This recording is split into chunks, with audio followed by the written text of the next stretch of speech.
Olá, seja bem-vindo. Você está assistindo a mais um Previdência nas Artes Entrevista, um programa produzido pelo Instituto Brasileiro de Direito Previdenciário. No ano de 2021, o IBDP publicou este fantástico livro, Previdência nas Artes, onde abordamos diversos temas relacionados com o direito, em especial o direito previdenciário, a partir de manifestações artísticas dos mais diversos gêneros. E esse programa foi concebido para entrevistar, para conversar com os autores que participaram dessa obra, complementando assim o trabalho que foi apresentado no livro, na primeira edição. Lembrando que nós já temos disponível também o segundo volume desse trabalho, a edição do ano 2022. Ambos estão publicados pela editora Alteridade. Você pode acessar o site, www.editoralteridade, e adquirir a sua obra, caso ainda não tenha. Alexandre Triquez, bom dia, tudo bem? Olá, Fábio, tudo bom? Olá, amigos do IBDP, olá, amigos da comunidade jurídica, amigos da arte.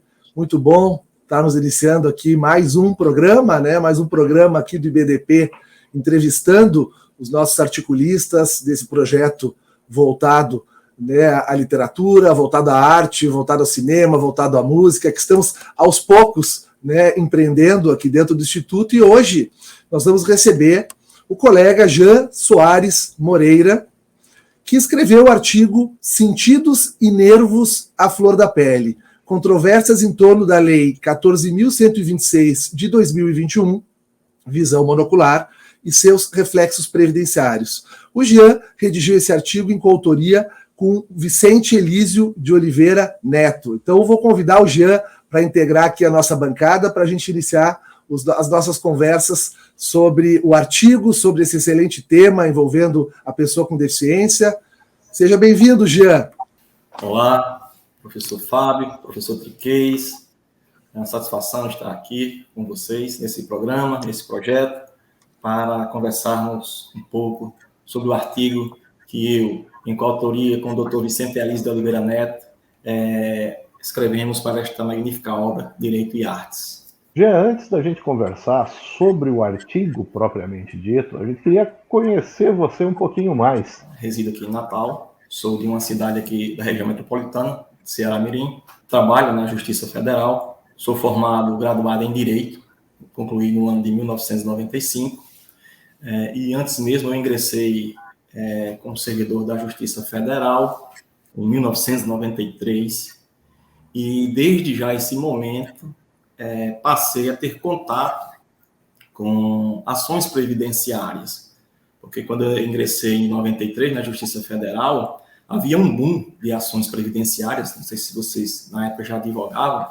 mas daquelas ações que cobravam meio salário mínimo e 13º salário. Uma avalanche de ações que foram ajuizadas em todo o Judiciário Federal brasileiro. Em 96, eu deixei a Secretaria da Vara e fui para o gabinete assessorar o magistrado. E desde então, assessoro magistrados, em várias da Justiça Federal, turma Repsal, já também assessorei no TRF5, em Recife, assessorei também magistrados que integraram a TNU.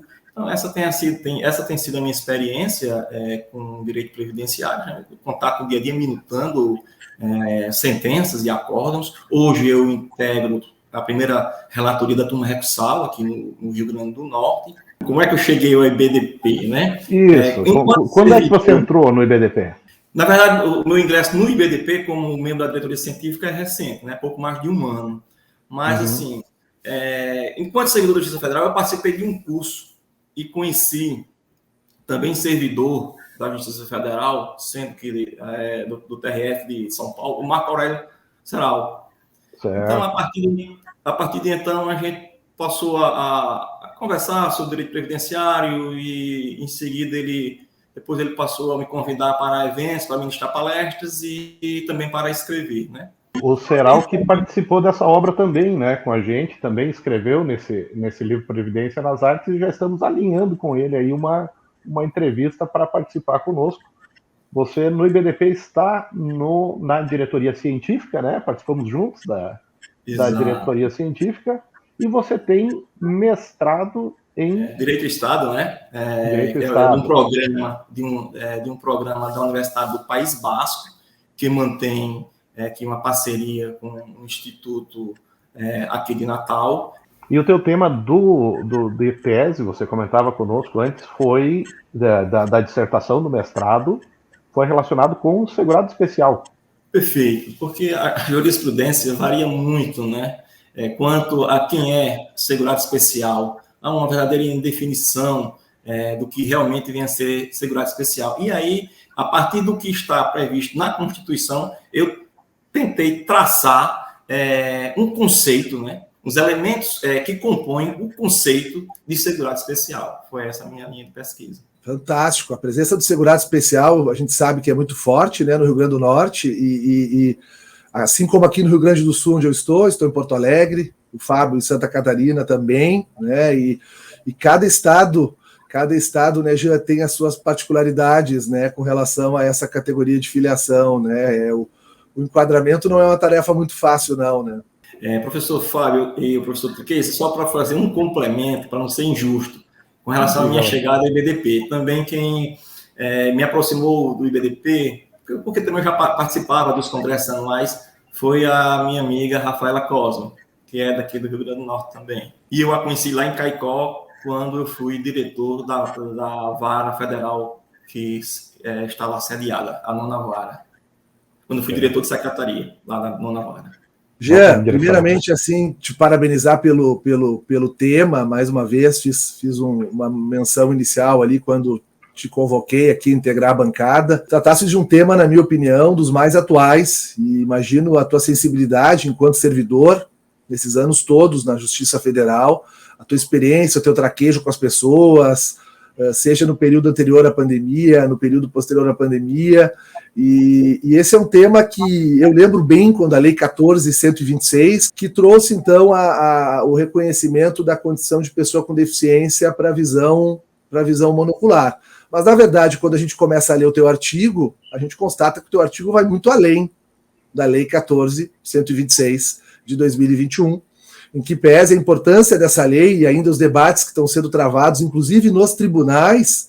Eu tenho algumas discussões em processos do escritório sobre a necessidade ou não da avaliação biopsicossocial pelo fato da lei reconhecer a condição de pessoa com deficiência, mas tu traz no teu artigo uma consideração muito maior do que a própria lei, tratando da pessoa com deficiência. E tem uma frase que tu utiliza no teu texto que eu achei fantástica e vou te provocar por ela para tu falar e introduzir um pouco para nós, assim, a tua motivação, o que está por detrás do artigo, quando tu fala, olha, esse assunto é um assunto que é movido muito mais pela emoção do que pela razão, né? E aí a gente entra na discussão sobre o critério biomédico, o critério social, a superação por um critério biopsicossocial. Como foi tratar esse tema? Como é que tu enxerga esse tema? E conta um pouquinho para nós aí sobre o mote do artigo. Primeiramente, assim, a principal motivação decorre de teses que são sustentadas pelos advogados em ações que promovem, quer seja previdenciária, buscando até mesmo benefício por incapacidade, ou aposentadoria da pessoa com deficiência, ou mesmo benefícios assistenciais, no caso BPC, pessoa com deficiência.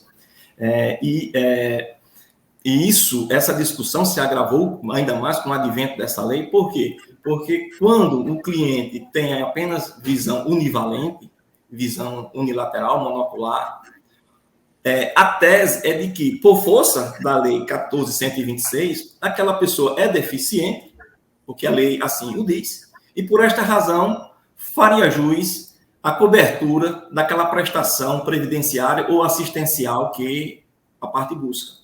E, na verdade, não é bem assim, né? A gente, no avançar aqui da nossa discussão, a gente vai ver que não há este efeito automático. Não é por a lei dizer que ele é deficiente para todos os fins, que automaticamente ele vai ter os benefícios previstos na legislação quer seja no âmbito tributário ou até mesmo o previdenciário, que é o que aqui nós nos dispusemos a falar, né? Então, gera toda esta tensão. Inclusive, mais à frente vamos falar das tensões até mesmo existentes que foram criadas entre pessoas com visão, não detentoras de visão binocular, e pessoas apenas com visão monocular. Até entre esses dois grupos existiram divergências, na verdade, pontos de conflitos, quando da tramitação do projeto de lei que rendeu ensejo à Lei 12.126, que de fato é do dia 22 de março de 2021. Esse tema, Gia, que você traz no artigo, ele é muito interessante, ele chama a atenção para isso. Ou seja, um debate, podemos dizer até um conflito entre quem tem visão, quem tem parte da visão, né? A perda da visão em um olho, mas mantém no outro, e quem não tem visão, porque é algo que às vezes a gente não reflete sobre isso, talvez, Alexandre, que, poxa vida, será que tem alguém mais deficiente ou menos deficiente? Será que quando eu reconheço um como deficiente, o outro fica excluído ou ele fica numa situação ainda mais gravosa, né? Esse debate interno entre só focado na perda de visão em um olho ou nos dois olhos já nos chama a atenção para a imensidão de assuntos por trás do tema da deficiência, né? Sem entrar ainda na grande confusão que existe entre ser uma pessoa com deficiência ou estar numa condição de incapacidade, ou, mais gravosa ainda, de invalidez, né? Essa é uma confusão que nos permeia os debates judiciários desde o Rio Grande do Norte ao Rio Grande do Sul, certamente, né? Encontramos com frequência isso que você comentou agora, o cliente que chega, que procura o escritório da advocacia, consciente de que tem um estado de deficiência, mas isso não representa o direito de acesso a uma prestação previdenciária, né? Esse é um tema que falta, me parece, uma compreensão da população, em vez por outra até de algum operador jurídico, entre a diferença entre, ou melhor, que os requisitos para a prestação previdenciária não se limitam à existência da deficiência, existem critérios complementares, né? Gia, só aproveitando o gancho, e aí te passo a palavra, essa é a razão pela qual tu afirmas no texto que o advento da Lei 14.126 ela não traz o reconhecimento automático, seria pelo fato de que em cada seara que a pessoa vai estar postulando um eventual direito, teremos um instrumento diferente para fazer essa avaliação. A única exigência seria que essa avaliação seja biopsicossocial, é isso? Exato. Quando o projeto de lei ele foi apresentado, né, o projeto de lei é o 1615, ele foi apresentado pelo senador Rogério Carvalho, que é detentor de visão monocular, né? Então, ele que apresentou esse projeto. Na verdade, era mais ou menos essa redação, né? Fica a visão monocular classificada como deficiência sensorial do tipo visual para todos os efeitos legais. Então, o projeto, ele, pelo texto, ele indicava nesse sentido, de que se tivesse visão monocular, ele era deficiente. Porque essa grande discussão, ela decorre muito dos concursos públicos, né? Porque tem os detentores de visão, não detentores de visão binocular, com os detentores de visão apenas unilateral. E aí muito se postulava também para concorrer nas vagas de pessoa com deficiência. Até que o STJ chegou a editar uma súmula, né? Permitindo para que o detentor de visão monocular pudesse disputar essas vagas. Enunciado 377 do STJ, mas esse enunciado já é de 2009. Já é posterior à Convenção sobre os Direitos das Pessoas com Deficiência. Ou seja, então ela já está conectada um pouco com a nova ideia de pessoa, o novo conceito de pessoa com deficiência. O que mudou muito o cenário da pessoa com deficiência foi a Convenção sobre o Direito das Pessoas com Deficiência, né? A partir dali, quando ele trouxe um novo conceito de pessoa com deficiência, dizendo que pessoa com deficiência é aquela que tem impedimento de longo prazo, de natureza física, mental, intelectual ou sensorial, os quais a interação com diversas barreiras, né, existente na sociedade pode obstruir a sua participação plena e efetiva em pé de igualdade com os demais. Né? Então, a partir daí, se tira o foco da pessoa com deficiência olhando para a pessoa. Então, deficiente não é aquele que não tem um membro, não tem uma função. Não é só isso. Tem que se conjugar com a existência de barreiras sociais. Então, se essas barreiras forem existentes, quais barreiras? Barreiras urbanísticas, arquitetônicas, de informação, de transporte, atitudinais.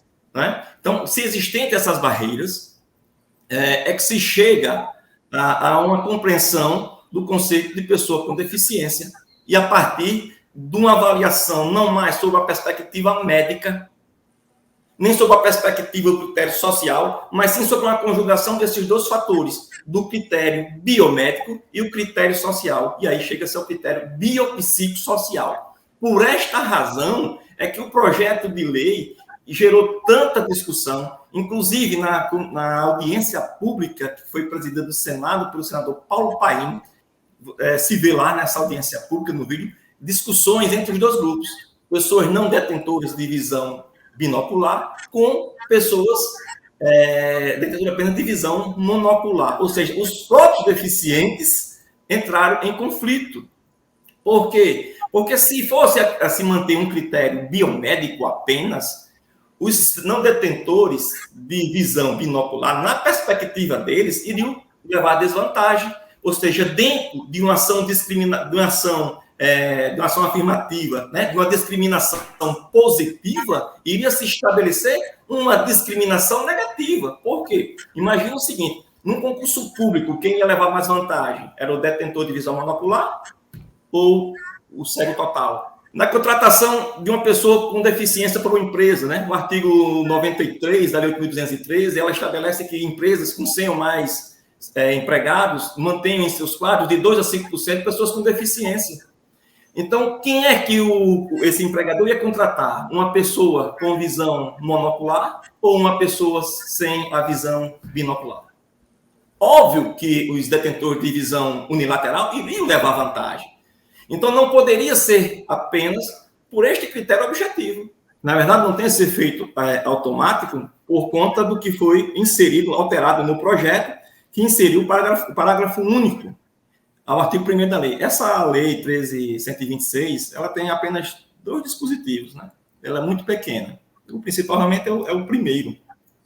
Então, esse parágrafo único, ele diz o seguinte: o previsto no parágrafo 2º do artigo 2º da lei 13.146, que é o Estatuto da Pessoa com Deficiência, né, que é 2015, aplica-se à visão monocular. E lá nesse dispositivo ele diz o seguinte, lá do Estatuto da Pessoa com Deficiência: o Poder Executivo criará instrumentos para avaliação da deficiência. Até então, a gente não tem ainda essa regulamentação. Dizem que esse decreto está pronto, falta só publicar. Mas o que nós temos é um ato administrativo da União, né, onde tem aquela tabela anexa, né, do IFBRA. Então, é por ali que ainda se está balizando até então, porque essa regulamentação ainda não saiu. Então, está aqui o livro, A Previdência nas Artes, nossa primeira edição desse projeto de Previdência e Arte no IBDP, com o tema Dilemas da Seguridade Social refletidos em produções artísticas, uma temática livre, que foi a primeira edição desse projeto, que conta com articulistas de todo o Brasil, dentre eles o professor Jean. E lembrando aos amigos que já temos a segunda edição à venda, inclusive, pela editora Alteridade, que é a editora parceira desse projeto. Então vocês já podem encontrar a segunda edição, que está toda ela voltada agora à temática da literatura, né? Então o foco desse segundo momento, né, Fábio, do projeto é a literatura. E aos poucos, então, estamos construindo esses espaços importantes de discussão entre a arte, né, e o direito previdenciário como um todo, né? Jean, vamos falar um pouco sobre o documentário que tu trazes, né, que dá um ensejo aí ao teu artigo, documentário intitulado Sentidos à Flor da Pele, né? Tu comentaste agora há pouco, tu fizesses uma observação que eu achei interessante, quando tu referiu, e parece que estava falando com previdenciaristas, né? Tu disseste assim, pessoal, a questão da condição de pessoa com deficiência ela não existe apenas para o direito previdenciário, né?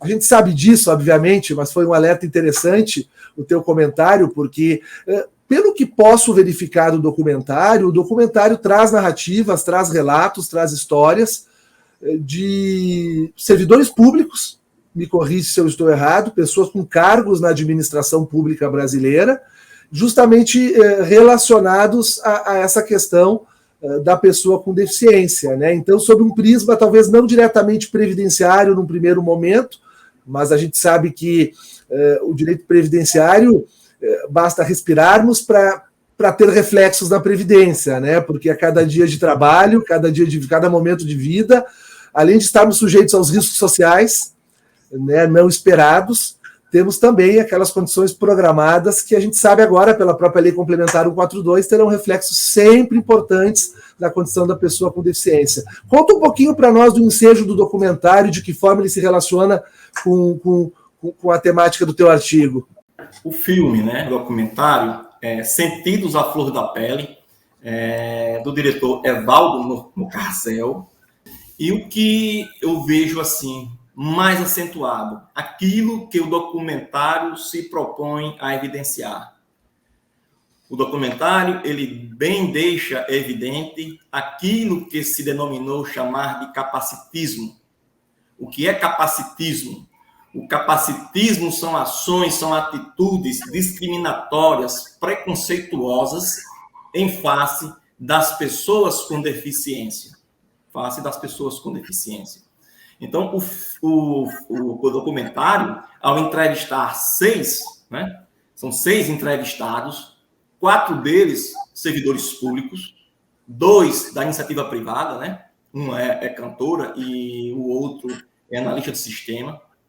Não sei se esse número aí, de 4 para 2, já até poderia já deixar um dado estatístico que talvez o acesso ao serviço público seja maior, seja mais contemplado as pessoas com deficiência. Então, já é até um dado já para se refletir sobre isso. Então, esse documentário mostra o dia a dia das pessoas com deficiência. Primeiro, de ações discriminatórias, preconceituosas por parte da sociedade. Uma das cenas retrata bem isso. O senhor, que é aposentado do Banco do Brasil, tem lá uma conversa, tem lá um diálogo com os filhos, um casal de filhos, né? E os filhos conversam sobre ele sem em momento nenhum envolvê-lo naquela discussão. Os filhos estavam tratando de algo do genitor, do pai, mas como o pai estivesse totalmente invisível naquela cena. De forma até inconsciente, até nós agimos de forma discriminatória com as pessoas mais próximas da gente, com as pessoas que mais amamos. Você imagine com aquelas que nós sequer conhecemos, com as pessoas que desconhecemos. Então, o documentário tem, primeiramente, este condão de evidenciar a questão do capacitismo muito impregnado, né, de forma estrutural na nossa sociedade, mas, de igual modo, ele objetiva revelar, deixar evidente de que, se as pessoas tiverem acesso, se essas barreiras que elas enfrentam forem eliminadas, elas podem sim viver em pé de igualdade com os demais membros da sociedade. E aqui eu trago o exemplo do Ricardo Tadeu. O Ricardo Tadeu, que é bacharel em Direito, ele perdeu a visão durante o curso de Direito. Então, ele, graduado em Direito, se submeteu a concurso de juiz. E, embora aprovado, foi considerado inapto, como se ele fosse inválido. Posteriormente, ele se submeteu a um concurso para procurador do trabalho. E no concurso do procurador do trabalho, ele teve todos os instrumentos necessários, o atendimento necessário para que ele pudesse concorrer no certame. E assim o fez, foi aprovado, exerceu a carreira de procurador do trabalho, depois, pelo 5º Constitucional, chegou ao TRT da 9ª Região, Paraná, passando a integrar o quadro de desembargadores. Ou seja, no momento em que a gente vê 2 concursos públicos, um onde se analisou o candidato pelo critério apenas médico, você tem um impedimento, você não tem a visão, então você é incapaz, é inválido. Enquanto no outro, ele teve todos os instrumentos, né, tratado de forma igual, porque isso é o princípio da igualdade, tratar igual os iguais e de forma desiguais os desiguais, na medida em que se desigualam. Então, ao ser tratado, eliminando algumas barreiras que ele estava enfrentando, ele obteve êxito e viveu, exerce a atividade dele com muita maestria até os dias atuais. Então, o filme evidencia muito bem isso. Ao tratar do dia a dia deles, isso fica muito evidente. Esse tema que você traz, Gia, nesta tua fala, nós podemos separar aqui duas abordagens interessantes. Essa segunda, que é a vida profissional, né, a inserção no mercado de trabalho, onde vai ter reflexo previdenciário, mas a primeira referência, essa dos filhos e do pai, é muito interessante, porque nos mostra o quanto estamos despreparados para assumir a convivência com pessoas em condição diferente, não é verdade? E essas políticas públicas de inclusão e de reconhecimento da deficiência, não de ocultação da deficiência, me parece que são muito interessantes, Alexandre, porque vão nos permitindo, desde a infância, desde a escola já, a ter essa convivência e perceber que o fato de ter uma deficiência não significa que você deva ser excluído, que você possa ser até, por vezes, infantilizado no convívio social, como alguém que precisa da tutela em tempo total. Talvez sim precise de tutela jurídica para acessar direitos com algum grau de diferenciação, mas não esta, podemos dizer, infantilização que você relata aí do diálogo à mesa, né? Em que, como os pais, quando conversam do filho ainda bebê ou do filho criança, que ele, apesar de estar junto, não é parte do diálogo, né? E aqui se faz o inverso, se faz a mesma coisa, mas com o próprio pai. A convivência e essa pública, a inserção de espaços, ou melhor, a criação de espaços para essas convivências é muito interessante no desenvolvimento dessa nossa capacidade de reconhecer e de saber tratar de maneira diferente as pessoas que estão em condição diferente, né? Isso, Fábio, a sua fala tem a ver com as barreiras atitudinais. Talvez isso, eu acredito, exato, que é a forma, né, até mesmo a lei de diretrizes básicas da educação, né, tem a ver com o ensino no Brasil. Por quê? Pelo menos a época que eu estudava, né, educação infantil, ensino fundamental, as pessoas com deficiências, elas estudavam em salas separadas. Exatamente. Salas separadas. Tinha a sala dos alunos especiais. Mas o acerto da fala do Fábio, o que tu falou agora, e já que tu complementaste também, e que mostra realmente o estágio ainda de atraso que a gente tem e o quanto a gente precisa ainda caminhar nesse assunto, é que a gente ainda está na fase de utilização de expressões estigmatizantes, né? Como retardado, mongoloide, especial, portador, como se a pessoa portasse a deficiência, né? Mas a deficiência é biopsicossocial, ela se dá em interação com as barreiras bem referidas pelo Jean. Se a condição de pessoa com deficiências parte de um problema médico, né, um problema biomédico, classificado na CID, na Classificação Internacional de Doenças, mas só vai se tornar uma condição de pessoa com deficiência na condição relacional com o entorno ao seu redor, nessas questões que o Jean bem destacou, atitudinais, arquitetônicas e tudo mais, ninguém tem a condição de pessoa com deficiência dentro de si, ninguém porta ela, não carrega a condição de deficiência. Ela vai ser sempre relacional, né? E ela pode, inclusive, ser através justamente dos produtos e das tecnologias, que inclusive o próprio índice de funcionalidade brasileiro para fins de aposentadoria mensura, né, pode inclusive ser neutralizado. Vejam que a gente não está naquela fase mais antiga, né, que a gente lê no século XIX, né, principalmente com a invenção dos manicômios, com a invenção dos hospitais, então aquela ideia de isolamento total dessas pessoas em estabelecimentos onde elas não teriam mais contato sequer com seus familiares. Eu acho que essa fase a gente realmente já superou, né? Agora, esse segundo momento a gente ainda não superou, E mostra o quanto realmente a gente tem que caminhar, né? Uma caminhada que vai vir aos poucos, na verdade, né? Mas faz todo sentido. A gente vê isso no dia a dia, todos os dias, né?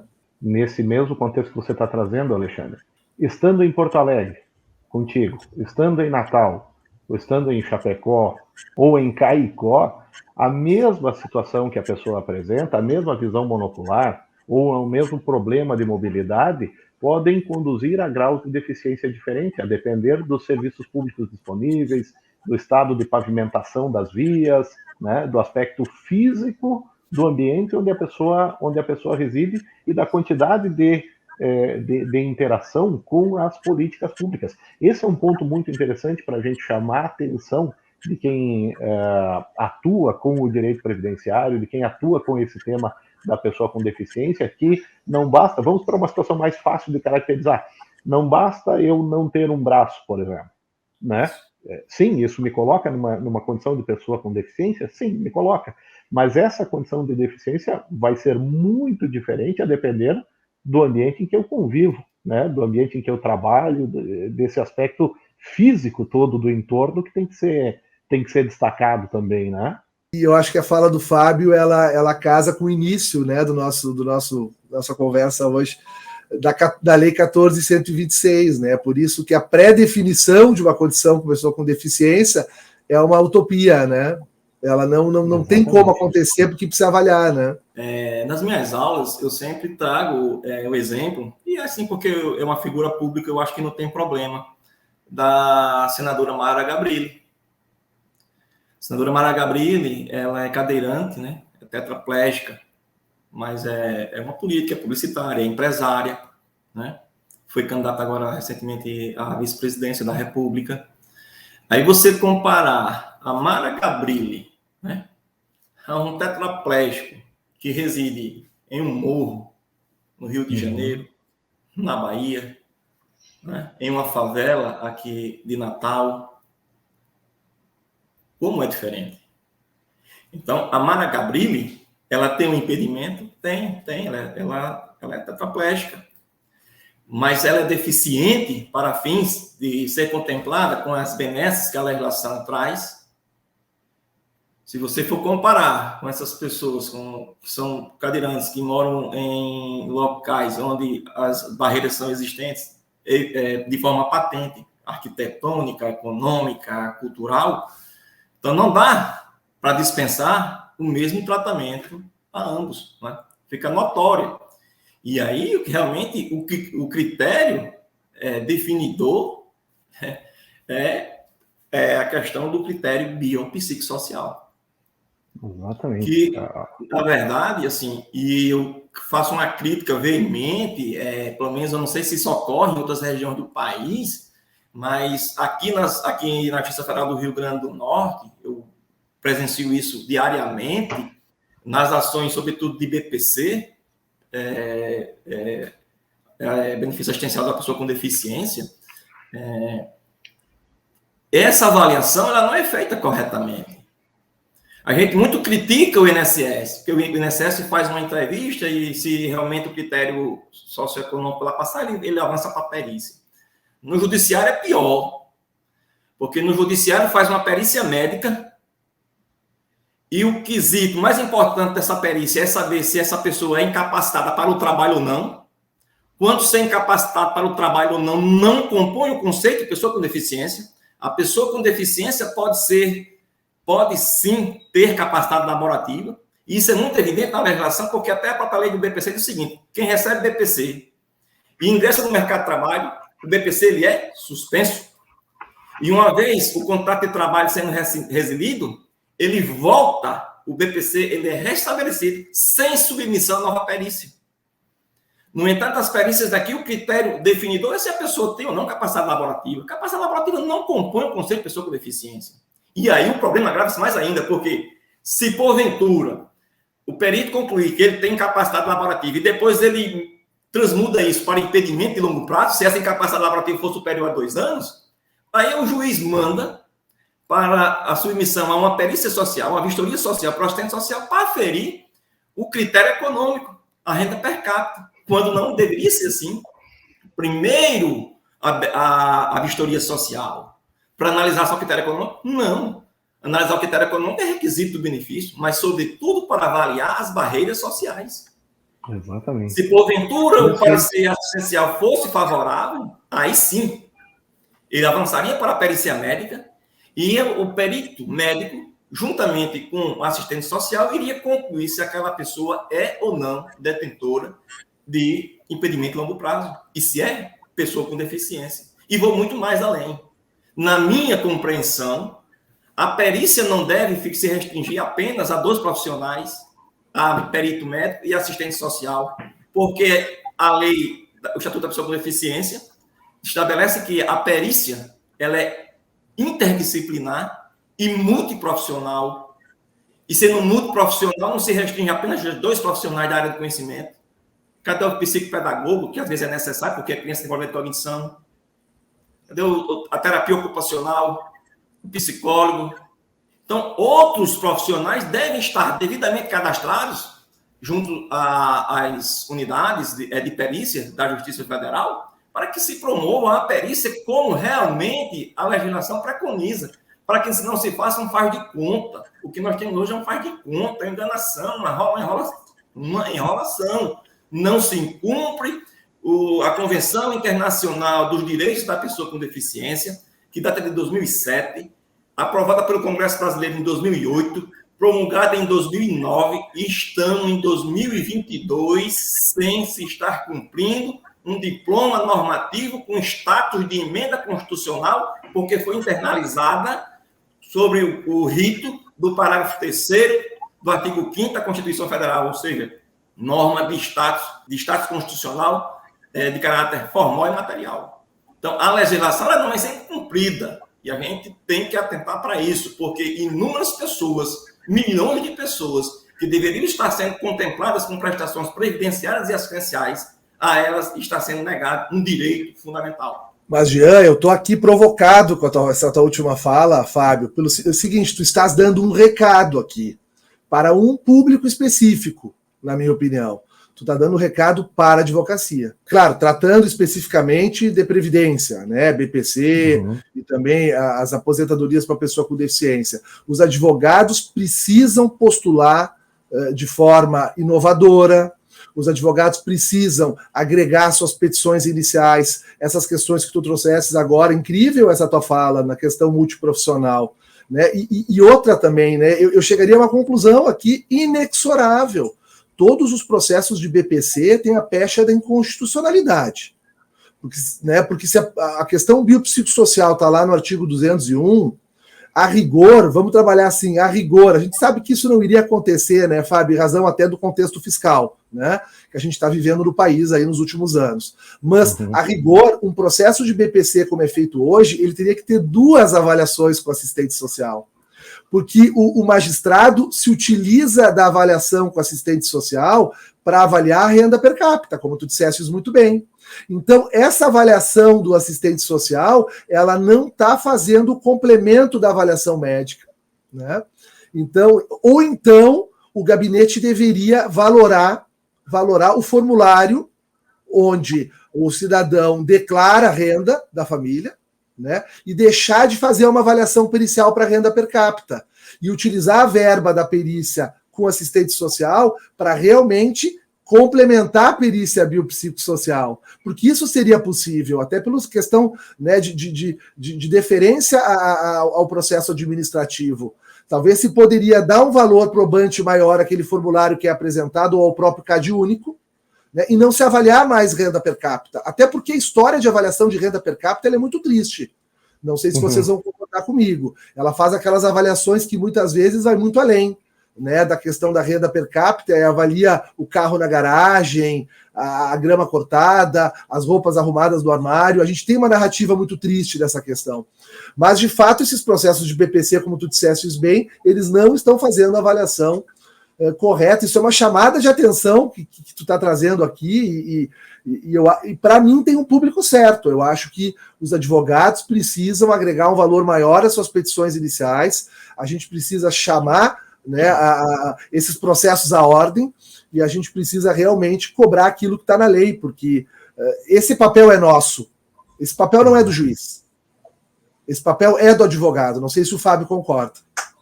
Completamente, Alexandre, completamente. E isso me faz pensar o seguinte: nós já conversamos nesse mesmo programa com a professora Jane e levantamos lá a questão de que existe um estereótipo do segurado especial. Existe uma imagem ideal do caipira que a gente tenta trazer para a realidade. E aqui no tema da pessoa com deficiência, nós também temos isso, né?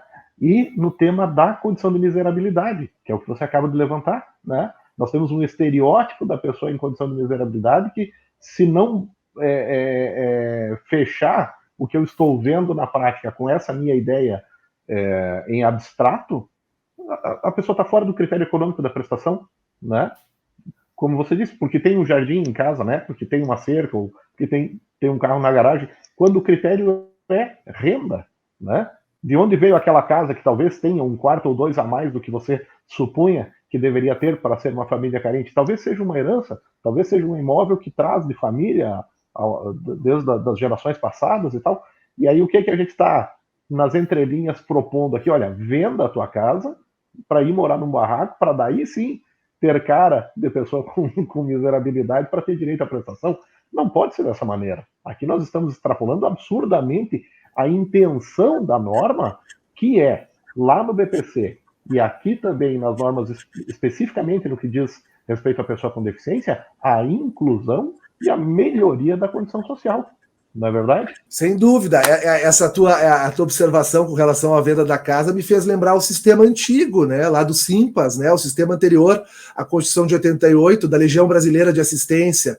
Talvez lá atrás, em que a assistência social ficava a cargo da Igreja Católica, que a assistência social ficava a cargo do gabinete da primeira-dama, do presidente da República, em que a assistência social não era um direito subjetivo, em que nós não tínhamos um título 8º da Constituição Federal, denominado de ordem social, que tem como objetivo o bem-estar e a justiça social, e traz regras muito claras quanto ao direito à assistência social, esse entendimento talvez devesse vigorar.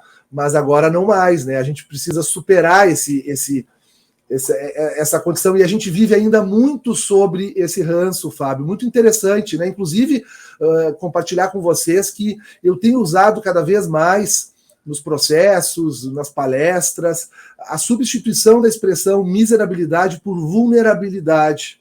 Nos dá um escopo melhor de trabalho, até para trabalhar um tema num curso, numa aula, numa palestra, para montar uma petição inicial, montar um artigo, porque a vulnerabilidade ela consegue apartar, digamos assim, essa herança que não nos pertence mais, né?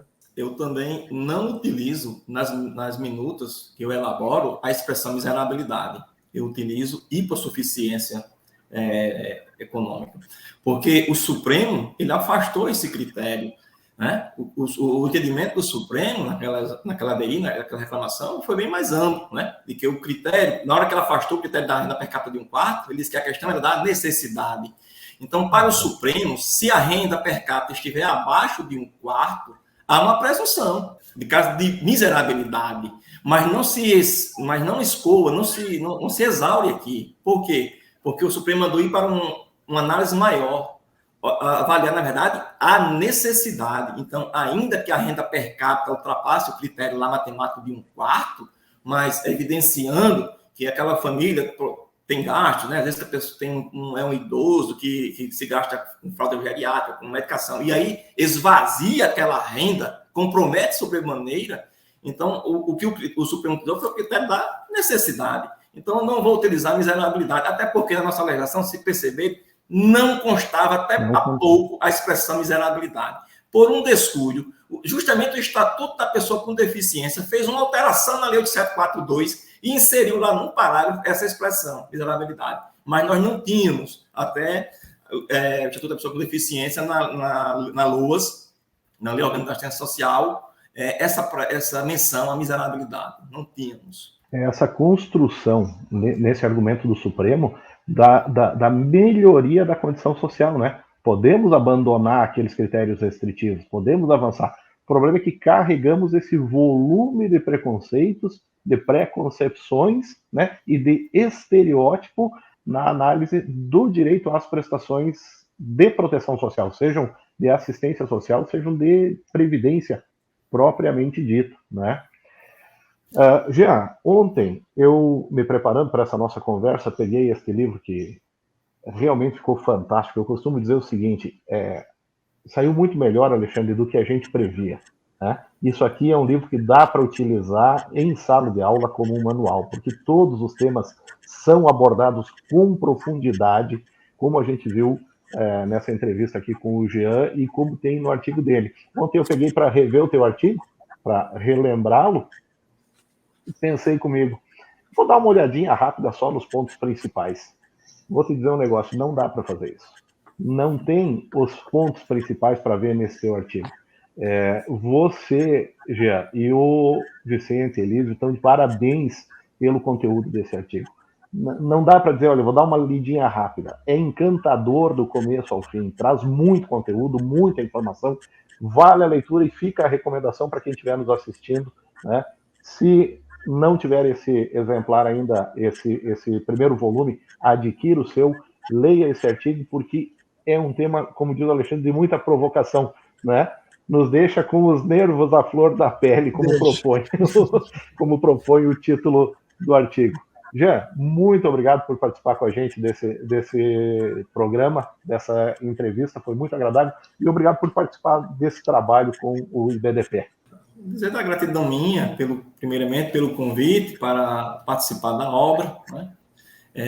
Também agradecer ao meu amigo Vicente Elísio de Oliveira Neto, que foi o coautor comigo, o doutor Vicente Elísio de Oliveira Neto, promotor de justiça aqui no Rio Grande do Norte, e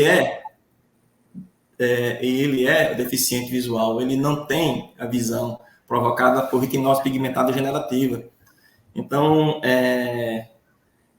mais do que ninguém, é uma pessoa muito apropriada para discorrer sobre o tema, sobretudo por se tratar de um ativista engajado na causa da inclusão da pessoa com deficiência. Agradecer ao IBDP, pelo convite, também de integrar a obra. Agradecer a todos vocês que nos acompanham nessa entrevista. Deixar aqui meu abraço a todos. Foi muito bom a vontade de continuar conversando, né, Fábio? Exatamente. Evoluímos no tema de uma maneira muito interessante, fomos aos poucos, né? Começamos com a 14.126, fomos avançando e entramos em bons debates. Parabéns pelo teu artigo, parabéns ao Vicente também. Faço minhas as palavras do Fábio com relação à qualidade do artigo e convido os colegas a adquirirem a obra.